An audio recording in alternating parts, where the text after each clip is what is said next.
Brown, my man, live in the studio. What up, though, Tom? Oh man, listen, I'm hyped, ready to keep it a C note again. You know how we do. We done.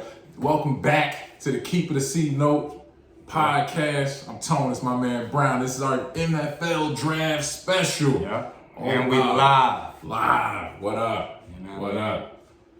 So, thank you for everybody that's been tuning in, rocking with us, everybody that's sharing, everybody that's commenting on posts. We definitely appreciate y'all.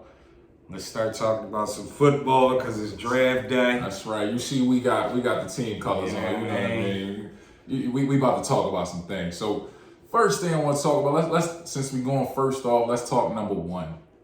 Who is your top number one pick in the last 15 years, Brown? Top pick last 15 years, I would have to say. Number one pick? Number one. Oh, Myles Garrett. Myles Garrett. 42 and a half sacks in 4 years.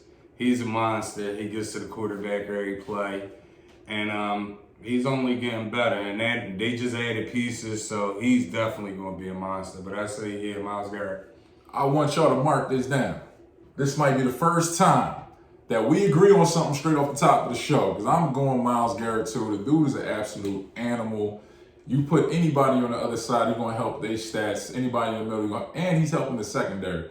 He is the franchise for the Browns. So as far as he take them, that's how far they're going to go. So outside of the first round, who's your top pick? Top first round pick outside of number one. Who's your top pick? Outside of the first pick. First side. Do we really got to ask that question, man? Oh, God. Do we really got to ask that question? Number 99, Aaron Donald. Best player in the league is not a number one pick. He's the best defensive player of all times already. Oh, my God. That's a fact. Already the best defensive player of all time. And I love you, Reggie White, but Aaron Donald is the best player of all time on the defense, and he's still in his prime. You killing me. So he's my guy. And shout out to the Rams. Y'all did right by drafting Aaron Donald. Now, I like Aaron Donald, and I thought about him, but I got to go with another 9-9. J.J. Watt. My man has been 3-time Defensive Player of the Year, and he won Player of the Year.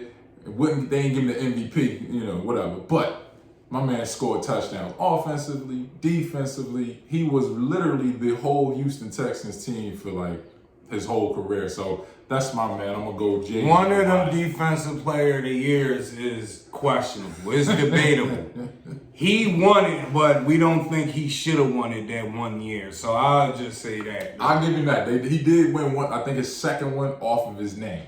So I can't debate that. All right, but since we're gonna talk that. Who's your best pick outside of the first round? Your best overall draft pick in the last 15 years? Outside of the first round, I'm going Kansas City. Travis Kelce. Ooh. Third round, 63rd pick. He's the best tight end in the league right now. He's a Super Bowl champion. Unstoppable. You can't put nobody on him. I mean, it's going to stop him. So that's my guy, Travis Kelce. I'm going to keep it in the family. Okay. I'm bringing it back home. Jason Kelce is the best pick in the last 15 years. 6th round pick.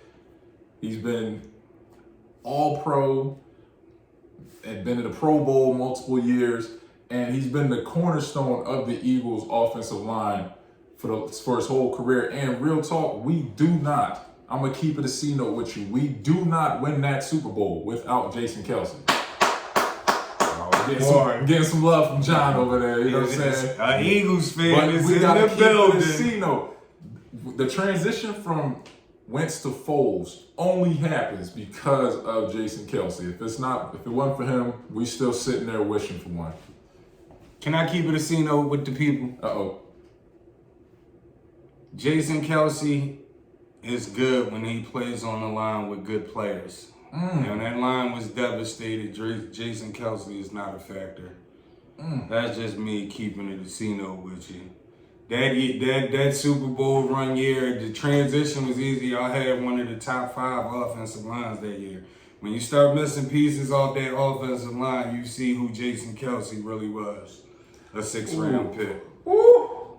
Oh, Gotta keep it a C note. I'm gonna clap for myself because I'm in the building with all Eagles fans on draft day, and nobody wants to clap for me. I'm not clapping for that.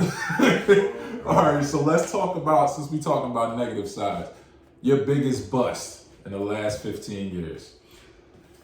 Last 15 years, 07, Jamarcus Russell, the Raiders. Had the arm strength, couldn't stay in shape, couldn't read a defense, couldn't hit an open man, couldn't do nothing but throw the ball 90 yards. You know what I mean? So I've got to say, he was honorable mention, and I hate to do it because of the Rams fan, but Bradford, after that second year, the injuries. That's why I would say Bradford. But we can say that it could have been the injuries because he was the offensive rookie of the year his first season. Second year he got hurt. He was never the same. Yeah. He's an honorable mention. I'm going to give it 2 years, then I'm going to keep it a C note with you because Jameis Winston, you on the clock, big boy. You on the clock. He flies under the radar. That's real. You on the clock. You about to dud out. And you know what? I'm going to give him and Marcus Mariota honorable mention. Like he said, y'all on the clock. But my draft bust is still in the league barely. Mitch Trubisky. The Chicago Bears traded up to get a guy that only had one okay year in college and basically mortgaged the franchise to make this guy, especially when there was other quarterbacks behind him who have outperformed him by leaps and bounds. He wasn't even the best quarterback on his team this year. Right. So Mitch Trubisky is definitely the biggest bust in the last 15 years. Jamarcus Russell, I didn't want to go with him because that's just obvious. So that's what I'm gonna say. I'm gonna say Mitch Trubisky. Can I keep it a C note with you? I'm listening, brother. That's actually a good pick, brother. I'm proud of you, man. That was a good pick, man. Mitch Trubisky is a good pick. Brown being in the studio is hitting him in the heart, man. You know what I'm saying? Maybe. All right, so let's talk. See, we already talked about top 5 quarterbacks, top 5 running backs, and people done got at us about that. So let's make them get at us again. Top 5 wide receivers of all time. You want me to go first? Let's hear it. We going 5. 5 was hard for me. So my honorable mention is going to be Chris Carter. Is my honorable mention. And it's just by this much he missed my top 5. My number 5 is Megatron. Megatron could have been higher on the list, but he never really played with a good quarterback. I mean, he had Stafford towards the end, but the rest of the team was horrible. Never had an offensive line, never had a running game, none of that. And he still put up numbers. So if he actually played with a good team, I think his numbers would have been through the roof. He would have never retired early. So I would go him number 5. Number 4, your boy, T.I. Animal. Everywhere he went, he made him better. If he didn't have a dud quarterback, he would have a Super Bowl ring. Donovan. Let that sink in. Number 3, Larry Fitzgerald. Larry Fitzgerald don't drop nothing. He doesn't drop nothing. I mean, he slowed down now, but anything in his radius, he's catching it. He made those guys 10 times better. Even when Bolden left, he was still the man. 100 catches every year, over 1,000 yards. He's my guy. Larry Fitzgerald, number 3. Number 2, Randy Moss. Randy Moss is definitely number 2. He was a beast from day 1 when he came into the league. He didn't get that ring or nothing, but he definitely was a monster, put up numbers everywhere he went. And that's the only thing that's missing from him. And number 1, number 80, San Fran, Jerry Rice. You know, I think that Jerry Rice, if he didn't play on a team with Roger Craig, Clark, Rathman, Taylor, and he had Montana, his numbers would be way, way, way higher. He had to share the ball through all them rings. He had to share the ball through all them rings, and it took away from his numbers. He could have gave you crazy numbers every year, but he had a bunch of Hall of Fame players with him. So I think it hurts a lot of other receivers' numbers that they wasn't playing with better players. I think it hurts his stats that he played with so many good players. But Jerry Rice is my number one guy. All right, that's a good list. I think I'm about to piss a couple people off with mine, like I always do, but you know how I feel. Oh boy. Number 5, Larry Fitzgerald.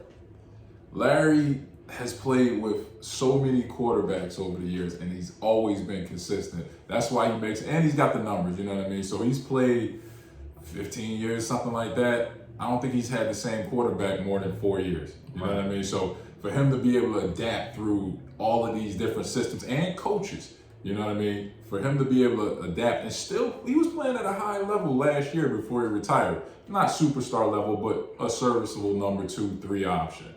So I'm Wait, Fitz retired? Fitz is done, bro. He did? Just retired. Dang. Yeah, Fitz is done, bro. So, you know, he going to the Hall of Fame. He's going to walk right into the Hall of Fame, no question. And there was one little crazy catch in the Super Bowl stopped Fitzgerald from getting a ring. That's right. Can remember the highlight play when Fitzgerald caught the pass and was running and he was looking at the guy on the Jumbotron as he ran to the end zone? Everybody just thought he put him up. Everybody thought he was going to win. And Pittsburgh came right back down. That catch, man. Listen, that team right there, I hated that Cardinals team so much. Because they knocked us out of the NFC Championship, but they just, I feel like there was nothing special about that team. I don't feel like they should have been there. All right, but before you finish your list, right, keep it a C-note. If this miraculous catch doesn't happen in that Pittsburgh game and Fitzgerald wins the Super Bowl, does he slide up on your list? Because I think he goes to number maybe 2 on my list. Yeah, he definitely goes up to.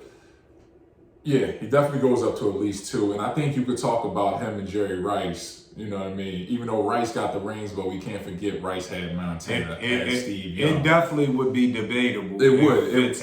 It would become a new MJ and LeBron conversation. I think you would have to put Larry Fitzgerald, even though nobody wants to give him the props because he's out of Arizona and they've never really been a powerhouse franchise.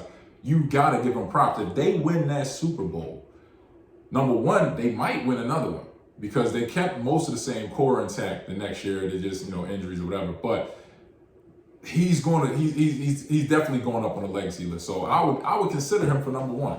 Disclaimer. I would say it goes into the Michael Jordan Kobe debate, not Michael Jordan LeBron debate. Let's go on with you. Certified LeBron hater. All right, number 4, Randy Moss.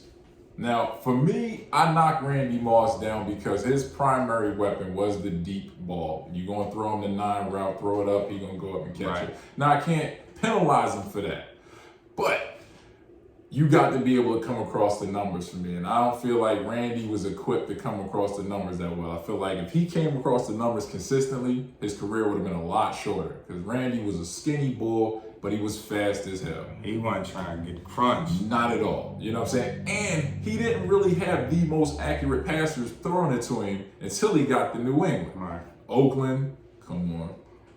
Minnesota, you had Culpepper, Randall Cunningham, them dudes, Brad Johnson, all that.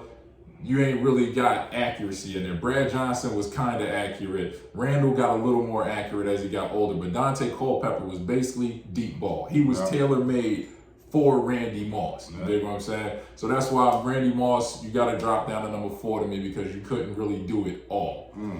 Calvin Johnson is my number 3. Megatron, I feel like he's got the Barry Sanders syndrome, where he played in Detroit. With a terrible franchise, no real quarterbacks. And I'm going to keep it a C note with you. Matthew Stafford, if you don't get it done in LA, you are probably the greatest bust at QB. He gonna get it done. I ain't seeing it. But so back to my man Megatron. So he lasted through he had no real number twos. So there was never really anybody you could play off of him too. You're not going to shade again. You're going to double team Megatron. So he's doing it across the middle. He's going deep. He's physical. He's going to out jump you. He's going to run the routes. But he never had anything else to get him deeper into a Super Bowl run or anything like that. So that's why he's my number 3. Number 2, my man, 81, Terrell Owens. T.O., in my opinion, is the most complete wide receiver of all time. T.O. could take a slant and go 80 yards on it. T.O. could beat you deep. He was physical. He was tall. He could leap you. And my man, they would run jet sweeps with him, so he's running the ball from behind the line, and he has speed enough to burn you for a first down. That's why I like T.O. I think T.O. gets a bad rap because of all the spots he's going to, but think about that. Let's elevate him because of that. Because everywhere he's going, he was successful. Yeah. Even to his last days. You know what I'm saying? I mean, but is this a knock or is this make him even better? Because he was groomed by the greatest wide receiver. That does help. That helps. It changed his game a lot. Because he even says it when he came in the league, he was so raw. He didn't really know how to run routes. So you learn how to run routes from the greatest route runner of all time. And you also was getting passes thrown to you from, Jeff Garcia was doing his thing when T.O. was there. But for him to move from Jeff Garcia to Donovan McNabb to Drew Bledsoe, I'm pretty sure that was the quarterback before Romo in Dallas. Buffalo, everywhere he went, he elevated his game, and he was always in the conversation for top 5 wide receiver his whole career. Yeah. I feel like that's another person. If T.O. gets 1 Super Bowl, if the Eagles beat the New England Patriots, Terrell Owens could be in the conversation for the greatest wide receiver of all time. But he didn't get it, so thank you, Donovan. Oh, you killing me, bro. All right, so now we're going to talk about number one. Jerry Rice, of course, has to be the number 1 wide receiver in NFL history because a lot of people consider Jerry Rice as the greatest player in NFL history. The only knock I could ever see somebody saying against Jerry Rice is the fact that he had Montana and Young throwing him the rock. Right. So it makes it a lot easier. But did they make him or did he make them? Because Jerry Rice, his routes were so precise. Jerry Rice was not a fast receiver. Let me repeat that. Jerry Rice was not a fast receiver. He probably had one of the worst 40 times as a starting wide receiver of all time. But his cuts were so crisp, you couldn't stay with him. He was so smart. He knew how to read cornerbacks off the line so well that he knew your setups and he knew how to set you up to get off of him. He wasn't the biggest, he wasn't the fastest, wasn't the strongest, didn't jump the highest, but somehow he had that thing in him. Like my man Brown would say, everybody's a killer till a killer walk in the room. Fact. Jerry Rice was a killer. Fact. You line up your best cornerback against Jerry Rice, I don't care who it is, they've all got torched. Every single one of them has got the treatment. And my man, if I'm not mistaken, he had 15 receptions in a game more than once. Oh yeah. That's insane. In an era when they weren't really throwing the ball as much as they throw it now. So for him to have those kind of numbers, that means you are literally torching. And in an era where they was still hitting. This is true. Because you come across the middle in the mid-90s, bro, that might be the end. Early 90s. Here we go. See, and now you done made me think of something. We're going to go all cuff. I got an honorable mention, and I want you to give me an overhyped and no cap. Michael Irving. Is he overhyped or is he no cap? Is he the real deal? I say he no cap. Michael Irving was official. Michael Irvin get that thing in him before a game, be hyped up, go out there catch 3 touchdowns. He wasn't no cat, man. That boy was for real, man. I'm gonna keep the C note with you. Now this one is hard for me though, because I'm going to say he's no cap because he was a real player, but he had so much talent around him. It kind of makes it easier for you to get open that much. You know what I'm saying? He had Aikman throwing in a rock. Aikman wasn't the greatest quarterback, but he wasn't bad. He was probably the greatest game manager to start it. I'm going to keep it a C-note with you. Troy Aikman was a game manager. He ain't going to mess it up. He ain't going to win it for you. He going to get the ball to his playmakers. We both agreed that when they had that run, they just had the best team them years. Exactly. Like, they was loaded offense, defense, offensive line as well. So, you know, a lot of them players wasn't really as good as it looks on paper. True. But Michael Irving, he can do a little bit of everything. He can take you deep. He can go through the middle, slants. He can do a little bit of everything. So he was no cap. Yeah, Sure. and his career got cut short because his numbers would have been a lot better had he not hurt his neck. But let me ask you a question, flipping it, because we put a post up on Instagram and it was a lot of debate about number one receiver. So I just want to pose a question that has nothing to do with a wide receiver. It has to do with Darrelle Revis. Do you have Darrelle Revis as top 5 cornerback all time?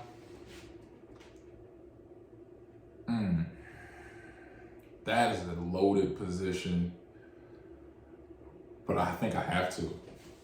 I think I have to just because he didn't have any help on those Jets defenses. Okay, so let me take it one step further. Is he your top cornerback? No. This is why I say that, right? Because your top 5 and my top 5, minus T.O. because he was later in his career, but 2 of those players that's on our top 5 wide receivers, Darrelle Revis locked them down multiple times. Like, shut them down. Shut them down. So we had somebody named Kareem on Instagram who basically said that he thought Moss and Megatron was better than Jerry Rice. And my thing is, I've never seen Jerry Rice get locked down. Never. Like, I'm talking about 1 for 13 yards or 3 for 34. And Revis did this on numerous occasions. Not to Megatron, because he played whatchamacallit more, Randy Moore. But Randy got on Darrelle Revis as a rookie. And then after that, for like 4 straight years, Darrelle Revis locked Randy Moss down. That's real. Revis Island is a real thing. People don't understand that a lot of other cornerbacks was getting pubbed to start before they really started noticing Revis because teams did not throw at Darrelle Revis because he literally had a blanket on any receiver that came in his way, whether it was man coverage, zone coverage, don't matter. You come over that side, you expect to have a bad day. Right. So I would have to put him in my top 5. But I say that to say this. My thing is this. If you're going to debate Megatron or Randy Moss over Jerry Rice, like, a lot of people is going to say Primetime is the number 1 cornerback ever. Primetime never held Jerry Rice to 1 for 13 yards or 3 for 23 yards. Never happened. Is nobody has ever held a prime Jerry Rice down. Like, in his prime, it hasn't happened. So because of that alone, Randy Moss, Calvin Johnson, and I'm like I said, I'm not going to say T.O. because he was towards the end, but those 2 guys could never go in front of Jerry Rice for me, just because I've seen them get locked down. Right. Yeah, and you're right. And another thing about Jerry is he exposed a lot of defenses by himself. Right. Like, he exposed, do you think you do this well? I'm going to expose that. And I'm going to show you how I'm going to beat it. And then the next time you try to game plan against me, I'm going to do something different and I'm still going to beat you. You know what I mean? So that's why I don't feel like you can argue Jerry the way the wide receiver position is constituted now. And nobody's had the numbers, nobody's had the rings, nobody's made the impact that Jerry Rice had the way he did it. All right, so we coming towards the end. It's the draft special. Right. Draft is on Thursday, tonight, right. So who do you want your team to grab? Well, I'm hearing about a kid from Louisiana Tech. There's a defensive tackle. His name is Milton Williams. Okay. And they say that he's 2.0 of the greatest defensive player ever. They say he's the next Aaron Donald. He outdid him in every performance from benching to his 40, everything. So they say that this guy may be around in the second round and he's the next Aaron Donald. What's better than having one Aaron Donald on the line than having two Aaron Donalds on the line? So that's who I want. LA Rams, go get Milton Williams, please. All right. So I'm going to go on the other side of the ball. I want the Eagles to go after wide receiver from Louisiana State University, LSU, Jamar Chase. Okay. This kid could be, as they have stated, the next T.O. Okay. Understand me when I say we messed up the first T.O. Let's not miss out on this one. I don't care what you got to do to get up and get him. We had the number 6 pick, and we probably could have moved up to get him, but y'all want to play around. Let's get you to keep it a C-note with the people. All right. You traded the 6th pick. Mm-hmm. If he goes number 7, what do you say to Howie? You are fired. I'm going to keep it a C-note with you because not only is this egregiously a fuck up, you have repeatedly done this in the wide receiver position, and this will be now 3 straight drafts.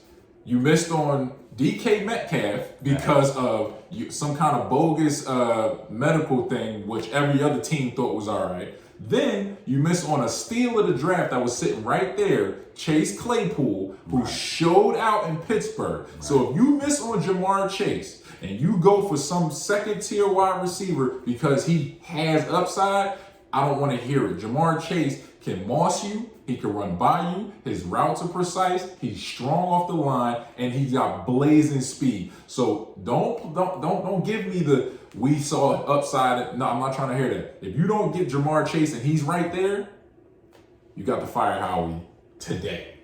Can I keep it a C-note with you? Always. Well, if he goes anywhere from 7 to 11, I'm gonna say y'all should have been fired Howie. Like 3 years ago, y'all should have been fired Howie. You know what I mean? We got some Eagles fans that still think he's the best GM in the league, but I think he's bottom 3 worst GMs in the league. He is not a talent evaluator. Howie, you are great with contracts and crunching numbers and getting cats to restructure their contract. Yes, you're amazing at that. We appreciate that. You helped us get a Super Bowl. You picked up some pretty good. This was the one year that you actually did a GM's job. You've got some good in-season trades with Jay Ajayi. You picked up LeGarrette Blount. You brought Alshon Jeffrey in. You brought in the exact pieces that we needed to go on a Super Bowl run. But since that day, you've been patting yourself on the back and you ain't did nothing. Now, you may have found a steal in Jalen Hurts. We'll see. Was it a necessary pick? No, we should have went with something else. We could have went with a bunch of different players. But you have missed out on many players. Alvin Kamara was right there when we took some running back that never played in the NFL. Case closed. Your talent evaluation sucks. Before we get out of here, on the flip side of that, keep it a C-note. Who would you say is the best GM in the league right now? Probably Ozzie in Baltimore. He's been consistent because Ozzie been there, I think, for both of their Super Bowls, and he built the team, rebuilt the team, and they are on the doorstep right now. Kansas City's doing pretty good, but that's basically homegrown players. So I'm going to go with Ozzie in Baltimore, Ozzie Newsome. Les Snead is the best GM in the league. He got the best defensive player in the NFL, and he wasn't the first pick. That's Aaron Donald. And ever since then, Look, the guy doesn't even believe in first round picks no more. Just look at everybody on the team that's nice. Cooper Kupp, third round pick. John Johnson just got a big check from Cleveland, third round pick. Corey Littleton last year, he was like a fifth, sixth round pick. This guy, when you add the tight end and everybody else and Higbee and all of those guys, this guy finds talent. Darius Williams. Leonard Floyd. But he didn't come from us, so I'm not going to give him. But you picked him up, though. Right, That was brilliant. But what's the young boy that played this year? The Fuller, and third round pick. Like Les Snead is the man, and he doesn't need a first round pick to make talent. You know what I mean? So I would have to salute my boys, the Rams. Salute Les. Now tonight, let's go get Milton Williams so we can have 2 Aaron Donalds and win a Super Bowl. Listen. You know what I mean? You heard the bull, Brown. Please, Les. 2 Aaron Donalds. All I'm saying, Howie, is don't mess this up. That's You're all I'm fired. asking. You're fired. Like, we can't take another mess up, so don't mess this up. Do the smart thing. Yo, we appreciate y'all coming back every week. The draft special. Hopefully y'all enjoy. Listen to us and then watch the draft and tell us, what you think. Right. My man Brown does it every week. Keep killing it. Y'all keep checking in with us on Facebook, Twitter, Instagram at Keep It a C No Podcast. Hey, listen. Keep coming with the comments, man. Vito, shout out to you. Shout out to Vito. Shout out to Rich Habit. Shout out, I think it's Kareem with the Dream or something. Yeah. We get a lot of love from you guys, so shout out to you. Keep it coming. The more y'all put it on, listen, we gonna get y'all on the show. So just be ready and don't freeze up when we call y'all on the carpet to Keep It a C No. When I start pulling them numbers out on you guys, don't be like, no, but come prepared. That's right. So we're gonna catch y'all next week, man. Y'all Keep It a C Note with us. Holla at y'all. My man.